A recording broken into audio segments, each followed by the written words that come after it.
À présent, au coup de projecteur sur le 7e art sénégalais, le prétexte, la délibération des membres du comité de gestion du fonds de promotion pour le cinéma et l'audiovisuel. Le cinéma sénégalais continue de creuser son sillon sur l'international, même s'il traverse un problème de financement et de production, mais également de diffusion. Le point sur le 7e art sénégalais avec Maïmounassi.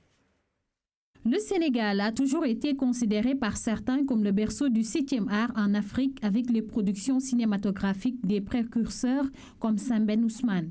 Mais depuis plus de 2 décennies, le cinéma sénégalais traverse une crise liée notamment aux répercussions des politiques d'ajustement structurel qui ont occasionné plusieurs privatisations, dont celle de l'exploitation des salles. Au début des années 80, le Sénégal comptait près de 80 salles de cinéma. 30 ans après, seules 5 salles résistent encore aux affres qui ont pour nom manque de financement, de formation et de promotion et diffusion. 3 questions essentielles à résoudre pour une bonne relance du 7e art sénégalais.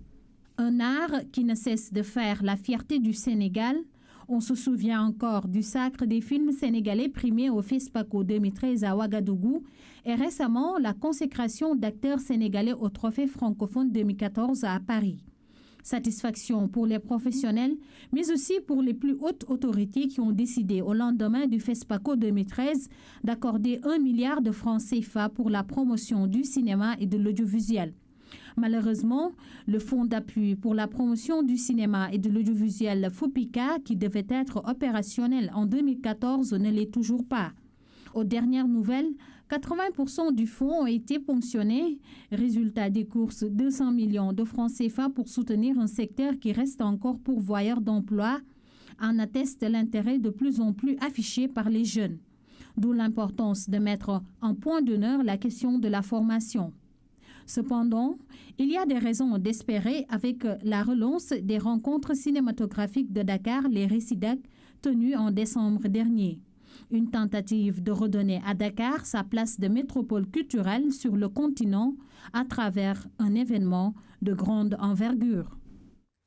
Sur ce plateau, Baba Diop, il est le porte-parole justement du comité de gestion du fonds de promotion pour le cinéma et l'audiovisuel.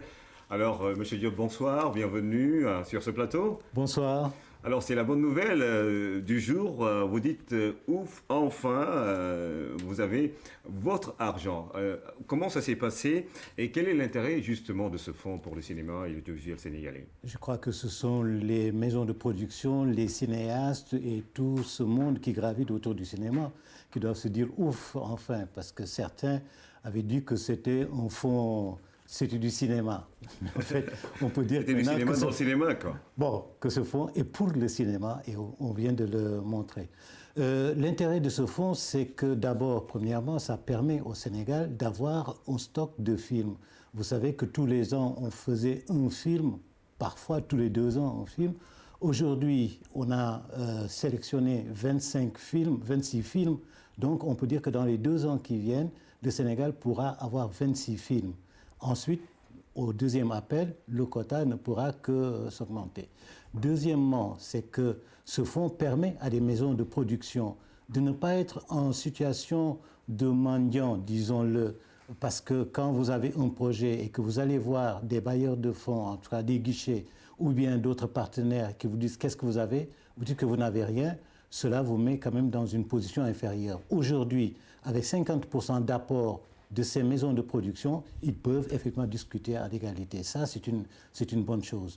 L'autre aspect aussi qui me semble important, c'est que déjà ce fonds prépare les futurs cinéastes, ceux qui ne sont pas retenus, parce que certains ont bénéficié d'une somme pour le développement de leur projet, c'est-à-dire pour leur réécriture, parce que quand on écrit son scénario, on est plongé là-dedans. Parfois, on ne voit pas les faiblesses, mais il est bon parfois de le confier à un script docteur, quelqu'un qui va analyser votre projet et vous dire voici les faiblesses pour renforcer. Ces gens-là, sûrement ces projets-là, lors du second appel, seront en meilleure posture et viendront bien sûr pour compétir. Parce que beaucoup se demandent sans doute comment s'est passée cette délibération.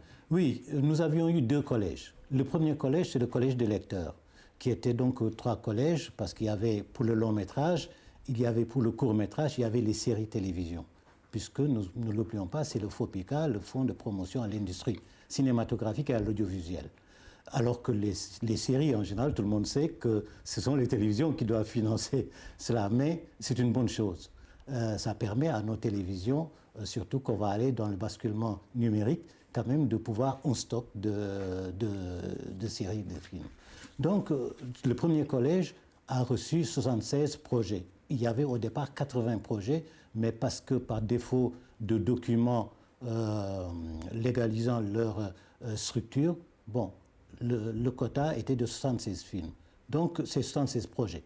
Le comité de lecture qui s'était scindé en trois, parce qu'il y avait un comité pour les longs métrages. Les longs métrages, c'est fiction et documentaire. Les courts métrages, fiction et documentaire. Troisième collège, c'était les séries télévisées. Donc, ils ont travaillé et ils nous ont renvoyé le résultat avec des notations. Le secrétariat permanent a fait un décompte, a fait une classification, ce qui nous est parvenu. Donc, parmi ces classifications, nous avons vu les films qui étaient déjà en meilleure posture pour pouvoir les analyser, les voir, étudier effectivement leur faisabilité, la consistance de ces maisons de production, les réalisateurs, et finalement, nous en avons retenu 26 donc, films. En plus de ça, nous avons permis à 5 projets d'avoir cette réécriture, en tout cas d'avoir un moyen de pouvoir repeaufiner leur projet.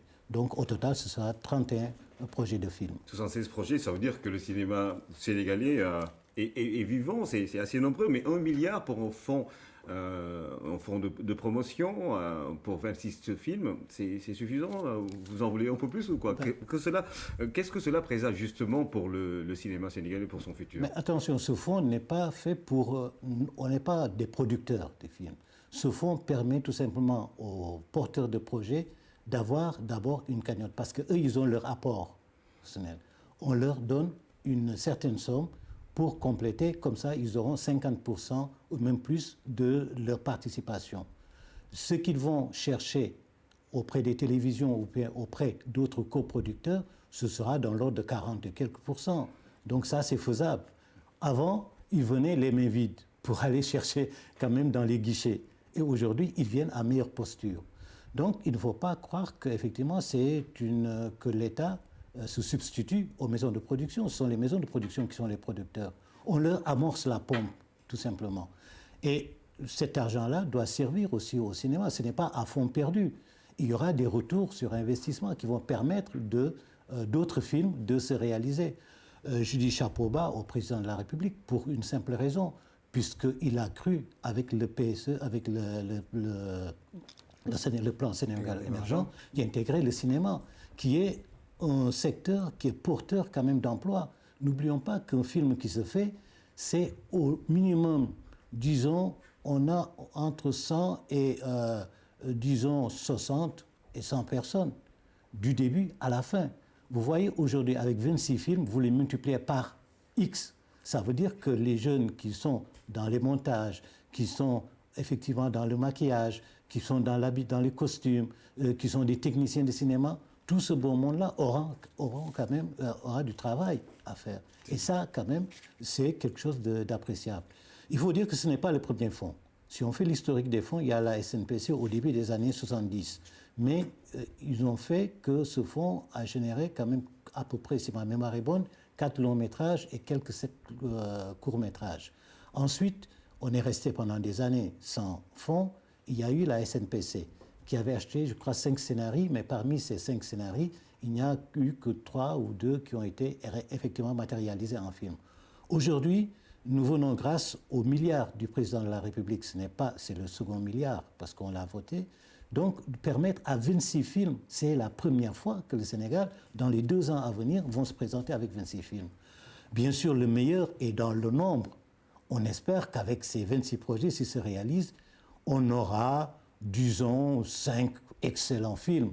Bien sûr. Puis, disons, le reste, moyen film, il y aura bien sûr des films qui ne seront pas de meilleure facture. Mais n'empêche, c'est comme ça que fonctionnent tous les régimes, tous les pays qui sauvegardent leurs films. Bien sûr, le futur, maintenant, c'est que, voilà, il y a presque un mano à mano avec les générations. Il y a les confirmés parmi ces 26 films, donc des réalisateurs qui ont de la bouteille, qui ont fait des films appréciables. Il y a les jeunes qui arrivent. Et ensuite, il y a maintenant ceux qu'on n'a pas retenus et qui vont améliorer. Ça veut dire que la jeune génération commence à venir sur la scène internationale.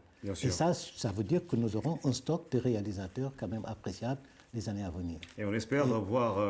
L'autre aspect aussi que je voulais souligner, c'est que ce n'est pas seulement Dakar, mais les régions aussi.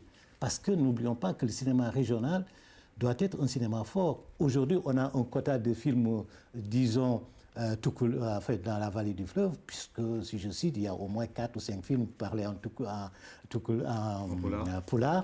Donc, la Casamance arrive avec maintenant de plus en plus de réalisateurs qui sont de cette région, qui produisent aussi des films.